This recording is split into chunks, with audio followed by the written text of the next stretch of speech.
Welcome, distinguished guests, friends, and colleagues. It's a pleasure to have you all here. This is our inaugural event, so to see all such lovely faces and people that have taken time from their important activities to be here, we really appreciate that. Our organization, the African Business Trade Association, was set up with one single goal: to provide practical support to organizations that want to do business in Africa. And that intent in itself has only been driven and possible by the support of a variety of people. Some of the faces I see in this room, I can see our good friend Thaddeus, who has flown in from the US. Thank you for that. I see a member of our advisory board, Dr. Masimba. Thank you for coming. And of course, I will offer a vote of thanks later, but I do feel it's very important to recognize all those people. Of course, everyone here is important, and I do appreciate you all taking the time to come. Lord Johnson, your support is most appreciated. Sir Gosney, I know you are retired nowadays, but you came out for us.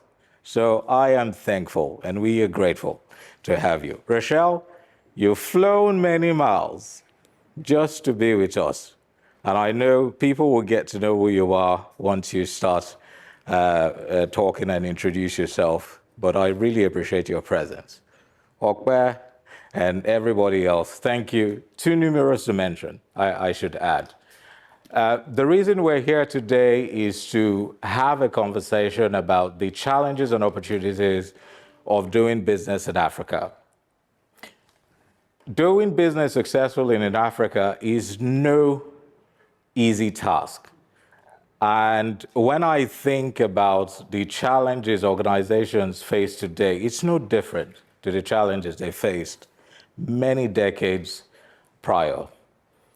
The simple example that comes to mind is linked to the story of how I got my last name, Abinusawa. And it's a story that was told to me by my dad, that was shared to him by his dad as well. And the story goes that a young prince from Ijebu in Oyo, in the Yoruba area of Nigeria, he was sat atop a tree and he was relaxing, and he observed that there were farmers in the field that were being attacked by people with bow and arrow.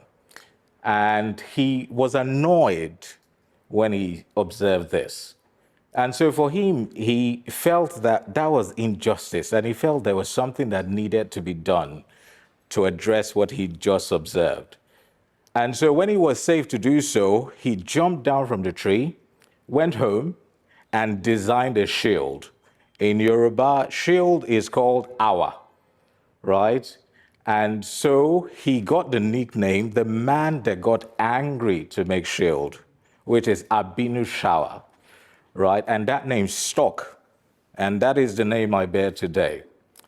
And why is that important to what we do at the African Business Trade Association? Because we're a practical organization that enables and empowers organizations to do things. Just like my great-great-grandfather, who saw a problem and a challenge that was being faced in society, that took action to address that challenge in a very practical way. It's in that same way that we are supporting organizations to succeed on the continent through access to investments, building relationships with the right people, and connecting people with the right opportunities on the continent. Success in itself is never easy, but there are a few things to take into consideration to be very successful when you're entering a new market. One, of course, is having the vision, right? And having the resources to execute on that vision. The right institutions are also is also very crucial, having the right institutional presence in place. And We have someone in the room today who is very well versed in investing in firms, but also has experience on the regulatory side in advising government to put the right policies and procedures in place to empower business to succeed for the benefit of society and the greater good. And to that end, I would like to invite the Lord Dominic Johnson, Langston, CBE, to the stand, please. Thank you.